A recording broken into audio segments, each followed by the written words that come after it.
Au Ritz pendant le braquage, Frédéric Beigbeder a cru qu'il allait y passer.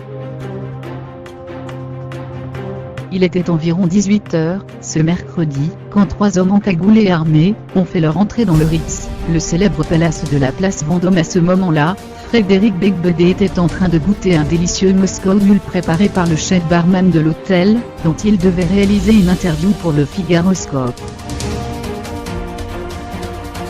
Soudain, un serveur est arrivé en courant et en criant « Partez tous », a raconté le romancier au Figaro au lendemain de cette belle frayeur. Juste après, 3 types cagoulés ont fait à leur tour irruption dans le bar. Ils ont juste dit « Barrez-vous, on ne va pas vous faire de mal ». Ces quelques mots, qui se voulaient j'imagine rassurants, ont déclenché un vent de panique. Car à ce moment-là, personne ne savait vraiment ce qui était en train de se passer. Dans cette capitale marquée par les attentats, Frédéric Beigbeder n'a pas imaginé qu'il pouvait s'agir d'un braquage. J'ai pensé à une attaque terroriste, a-t-il confié au Figaro, car nous étions le lendemain du jour anniversaire de la mort des frères Kouachi.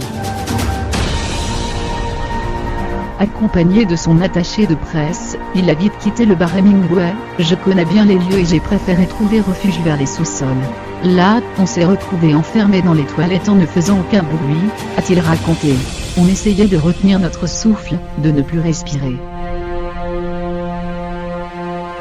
Face à cette situation hors du commun, il a essayé de s'armer d'humour, mais cela n'a pas très bien marché. Au bout d'une dizaine de minutes, je commençais à blaguer à voix très basse pour détendre l'atmosphère, quand nous avons entendu à l'étage des coups de feu en rafale, a-t-il expliqué.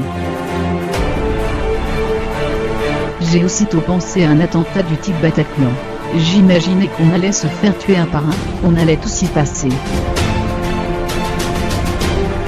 Dans le noir, alors qu'au-dessus de leur tête, 3 hommes dévernisaient les bijoux exposés au Ritz, l'ambiance était comme irréelle. Entre 2 claquements de balles, on entendait dans les couloirs la musique de l'hôtel qui diffusait du Frank Sinatra et des mélodies de Noël. C'était assez surréaliste, on se serait cru dans un film de David Lynch.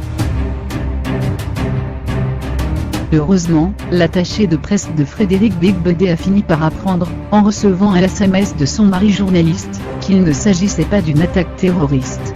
On a vécu un grand moment de soulagement, a confié le romancier, qui est tout de même sorti de sa cachette en chaussettes pour ne pas faire de bruit, au cas où il y eut grave.